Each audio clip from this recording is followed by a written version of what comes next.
Bonjour chers amis téléspirituels. Merci d'être au rendez-vous sur Aksharam International TV. Et cette capsule est une capsule spéciale. Capsule spéciale parce que ça nous concerne et ça concerne naturellement des gens qui ne vivent plus avec nous ici. Je vais situer d'abord le contexte avant de commencer par vous donner lecture ou paraphraser dans la mesure du possible le rapport que j'ai devant moi. Et le contexte est ceci. Qu'il vous souvienne que en décembre, nous avons un rituel annuel que nous appelons rituel annuel du feu sacré qui se déroule dans la plupart des cas dans le mois de décembre.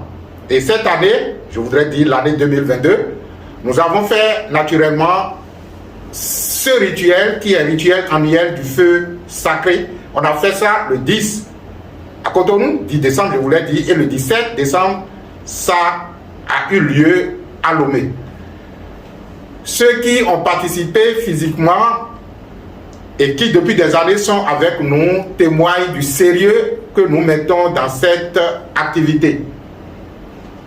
Et naturellement, des gens avaient la possibilité de participer à distance.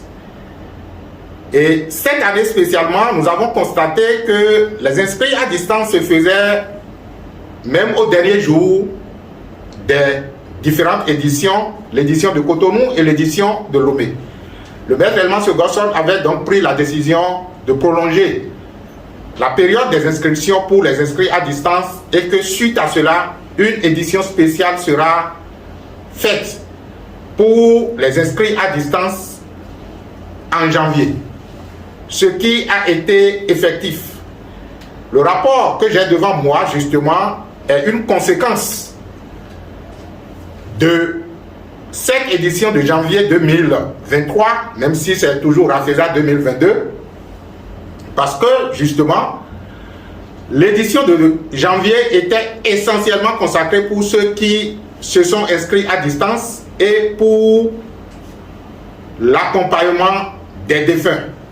Ça, c'est une activité en connaissance du rituel annuel du feu sacré, c'est-à-dire on permettait aux gens qui veulent accompagner leurs défunts, des parents défunts, dans le royaume des cieux, dans le royaume de la lumière, je vous l'ai dit, on leur permettait d'inscrire les défunts et nous, on se charge de faire un travail d'accompagnement, service qui existe dans la liste des services de thérapie.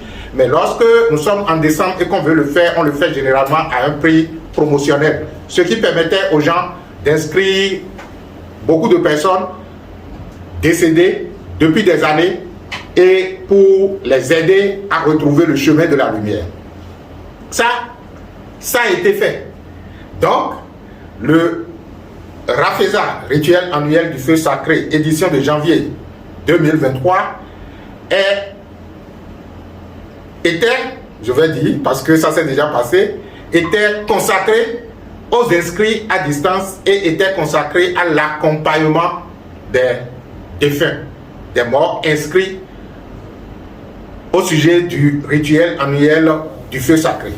Je fais tout ce détour pour vous dire tout simplement que c'est justement à l'occasion de ce rituel, de la 3e édition du rituel annuel du feu sacré 2022 qui s'est déroulé en décembre, qui s'est déroulé, je vous en prie, en janvier, c'était le samedi 21 janvier. Il s'est passé quelque chose, bon, je ne vais pas dire de spécial, mais ce qui s'est passé, c'est que lorsque nous avions suffisamment travaillé sur les défunts à accompagner avant le jour du 21 janvier 2023 et que nous avions travaillé sur les inscrits à distance, d'ailleurs, vous avez eu la synthèse des rapports à travers le maître Elman Gosson sur sa chaîne YouTube pour ceux qui ont consulté. Il y a certainement d'autres qui viendront encore et encore parce qu'il a toute une série de rapports avec lui qu'il se donne la responsabilité spirituelle de présenter afin que les gens sachent le travail qui est fait et sachent à quoi s'en tenir. Ce qui s'est passé, c'est que avant l'allumage du feu, le maître consulte l'oracle. Et lorsque le maître a consulté l'oracle, avant que l'oracle ne donne la permission d'allumer le feu, il s'est passé quelque chose parce qu'il y avait eu des exigences. L'une des exigences, c'était que l'oracle demandait à ce qu'un don soit fait aux orphelins. Donc, il a décidé de faire sortir de l'argent de sa poche pour qu'on puisse donc aller donner ça à un orphelinat. Ça, c'est fait. La consultation continuait et l'oracle dit, à la suite du rituel annuel du feu sacré, la 3e édition de janvier, il faudra une messe d'accompagnement de défunts. C'était tout simplement ça. La responsabilité était revenue à Maurice de conduire alors le lendemain, c'est-à-dire ça s'est passé le samedi soir, le samedi nuit, et le dimanche, on devrait faire la messe de l'accompagnement des défunts. Et toute la nuit, je me posais la question de savoir, mais nous avons conduit les défunts, on a fait plusieurs séances et naturellement, tout s'est bien passé comme vous l'aviez eu au niveau certainement des séquences que le maître Gosson a présentées. Mais comment se fait-il qu'on exige encore de nous de faire une messe d'accompagnement de défunts pendant que ceux qu'on nous a confiés, nous avons fait pratiquement 3 séances de méditation et d'accompagnement sur eux, et nous avons rassuré déjà, même à la 2e séance, ils s'étonnaient qu'on les rappelle encore et ils ont dit, mais tout ça là c'est déjà passé, vous nous avez déjà conduit à la lumière, mais pourquoi vous nous rappelez encore en retour pour dire de venir encore écouter une quelconque éducation, parce que nous sommes déjà dans le royaume de la lumière. Vous voyez, donc nous on estime que c'est bouclé, mais comment se fait-il qu'on nous demande encore de faire une messe d'accompagnement des défunts au lendemain du rituel annuel du feu sacré?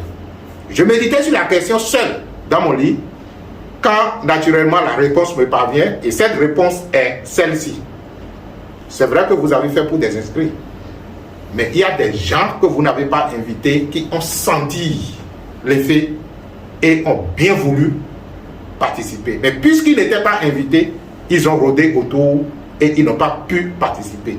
C'est pourquoi l'oracle demandait qu'une messe spéciale soit faite et que ceux-là qui ont le désir, je parle des défunts naturellement, les morts, ceux qui n'ont plus le corps physique et qui ne vivent plus dans ce monde, ont le désir d'être conduits à la lumière, qu'ils puissent bénéficier de cette messe. Et c'est pourquoi justement l'oracle nous donnait cela comme exigence. Alors, nous avons organisé la messe d'accompagnement des défunts. Le dimanche qui a suivi, c'est le dimanche 22.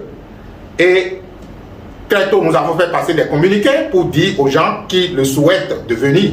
Parce qu'il s'agira maintenant, chacun venant, de pouvoir appeler ces défunts à lui, qu'ils soient inscrits déjà ou surtout ceux qui ne se sont pas inscrits, et que nous, par notre invocation, on puisse solliciter, on puisse appeler les défunts qui, ayant senti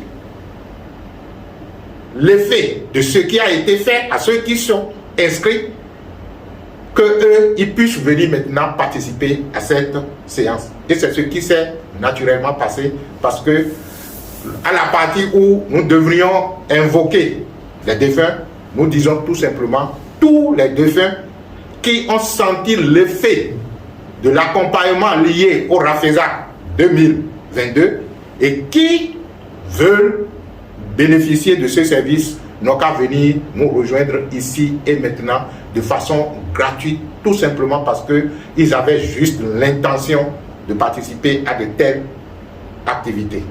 Et c'est à ceux-là, justement, que nous avons dédié la célébration.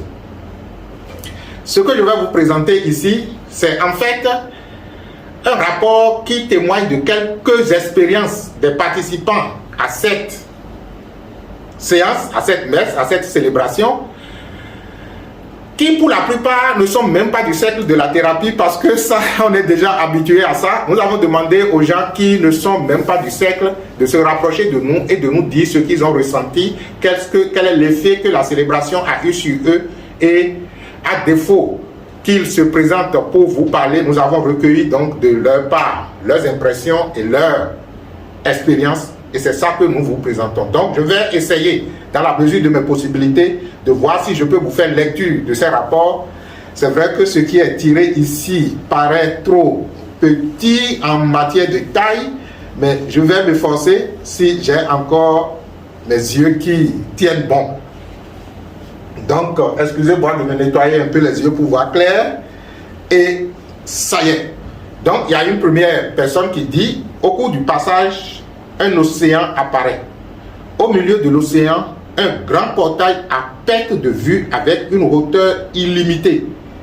Une grande barque sur l'océan avance vers les défunts qui sont, disons, comme s'ils étaient à la berge. La barque embarque, permettez-moi de l'utiliser, la barque embarque tous les défunts à la rive et retourne sur l'océan. Une fois au niveau du portail, le portail s'ouvre de lui-même. Tous les défunts s'empressent, quittant la barque pour rentrer dans la lumière de l'autre côté du portail. Et le portail se referma aussitôt après le passage des défunts. Ça, c'est une expérience. Donc, si je dois faire un petit commentaire, un océan à perte de vue, et de loin, on voyait comme si c'était un grand portail illimité qui était sur l'océan.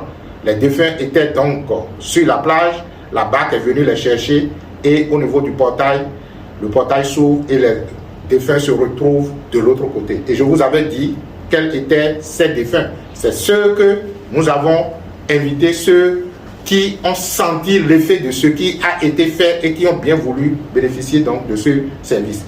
Et chaque participant avait également le privilège d'appeler ceux qui sont morts dans sa famille. Vous allez constater cela à travers une autre expérience d'une autre personne. Donc, j'aborde une autre expérience qui dit, au début, des linges de défunts sont rangés dans des cartons et sont conduits au feu sacré. Puis, les cartons ont été jetés au feu.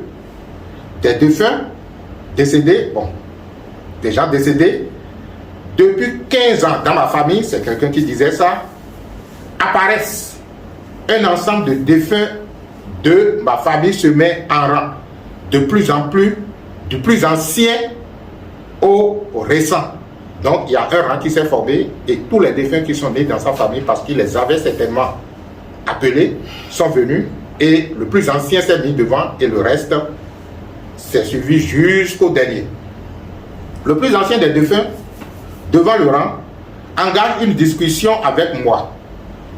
Il me dit et explique les circonstances de son décès. Ensuite, il me dit d'être en paix et de me rassurer de la bonne marche de la cérémonie. Puis après, le rang progresse dans la lumière jusqu'au dernier défunt. Lui, c'est son expérience. Les défunts de sa famille se sont allongés, se sont alliés, du plus ancien au plus récent, et progressivement tous, ils sont rentrés dans une lumière vive que lui-même il voyait de visu. La troisième révélation dit que le maître Bhikkhu c'est le maître, c'est le seigneur de la mort, se présente. Des défunts apparaissent nombreux dans la cour, ça c'est dans la cour du centre, puis rentrent un à un dans la salle de la célébration. Parmi les défunts, un homme vient avec des graines de noix de palme qu'il remet au seigneur Bhikkhu en disant: voilà ce pourquoi je ne voulais pas partir. C'est mon phare. Je tiens à ça. Puis, il va dans le rang des défunts. Un second défunt vient dire au maître Bhikkhu: j'ai du mal à partir. J'ai acheté ma moto nouvellement et j'ai fait un accident avec. Je n'aimerais pas laisser ma moto. C'est pourquoi j'ai du mal à partir. Et le Seigneur de la mort lui tend la main, prend la clé, et le défunt lui remet la clé de la moto, et le maître dit, va te mettre en rang.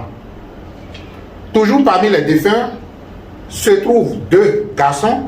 Le maître Bikou vient les chercher du rang et les conduit directement dans la lumière. Après le rang de tous les défunts, progresse vers le portail de la lumière. Le dernier des défunts qui rentre dans la lumière est une personne qui n'a pas de bras. Bon, il doit être comment je vais dire, certainement qu'il avait ce défaut avant de mourir. Peu de temps après, d'autres défunts viennent par surprise en disant, ah, nous, on n'était pas informés.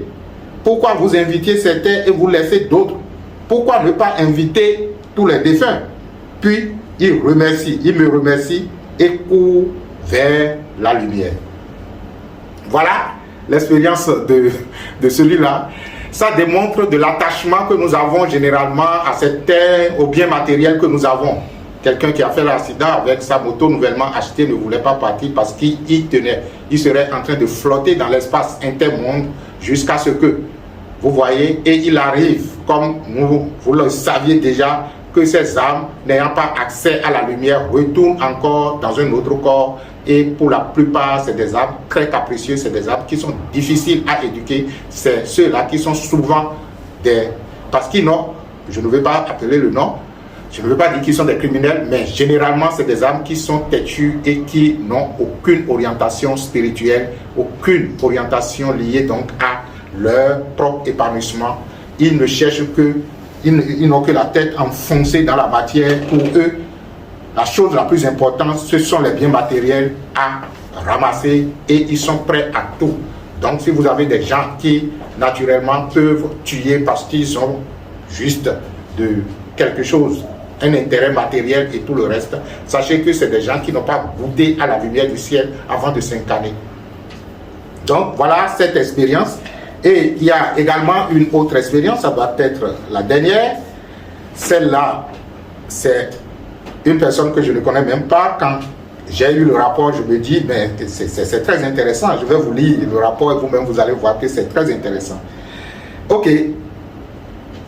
Pendant la célébration, au moment où nous faisions appel au Seigneur de la mort, j'ai d'abord senti un trouble, comme si j'allais m'évanouir. Vous comprenez qu'il n'est pas tellement habitué à nous, il n'est pas tellement habitué à nos pratiques et tout.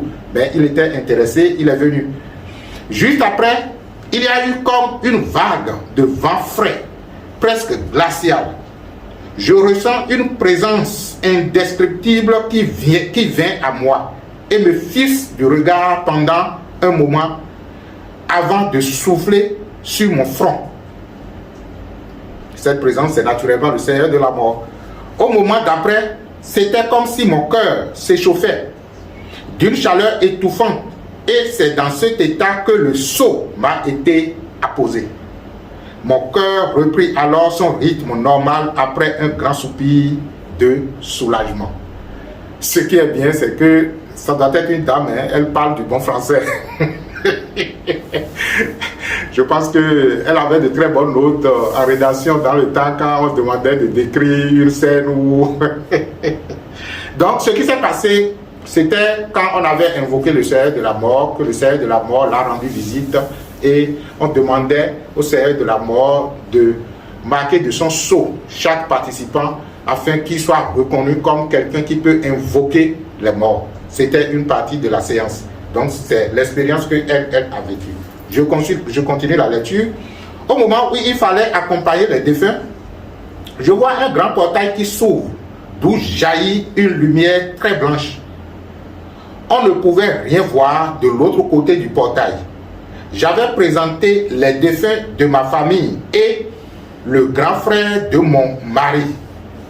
Les défunts de ma famille étaient à ma gauche et le grand frère de mon mari à ma droite.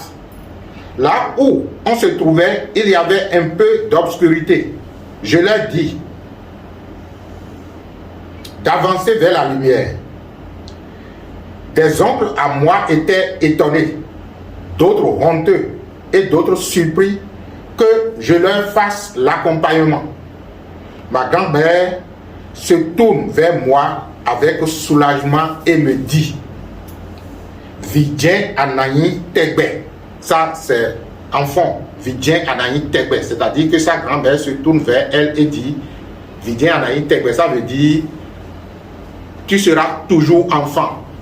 Enfant, tu seras toujours. Vous savez, l'enfant, c'est chez nous en Afrique, de la tradition africaine, l'enfant est une richesse, c'est un trésor. Donc, la grand-mère a reconnu en elle une potentialité, une capacité hors pair. Et il dit, Vidien Anaï Tegbe, enfant, tu seras toujours. Vidien Anaï Tegbe, je suis fier, c'est la grand-mère qui parle, que tu sois le fruit du fruit de mes entrailles. Elle me sourit, je lui rends son sourire et la réponds, paix. À eux tous, je disais paix, soyez en paix, allez en paix. Ma tante, qui était là, me demande pardon. Elle ne faisait que répéter les larmes aux yeux, pardon. On ne sait pas ce qu'il y avait eu entre la tante et la dame en question. De toutes les façons, la tante lui demandait pardon. Je la réponds, je te pardonne et qu'elle soit désormais en paix. Je leur ai dit d'avancer dans la lumière. Ma grand-mère se retourne et me sourit avant de rentrer dans la lumière. Je lui réponds en souriant. Pendant ce temps, le grand frère de mon mari attendait et nous regardait. Je me tourne vers lui et lui demande ce qu'il attend pour partir. Il me demande si vraiment je lui accorde ce privilège. Je lui réponds oui. Il sursaute de joie et me remercie. Le portail commençait à se refermer, alors je lui dis de se dépêcher avant que le portail ne se ferme. Il court pour y rentrer et aussitôt entrer dans la lumière, le portail se ferme.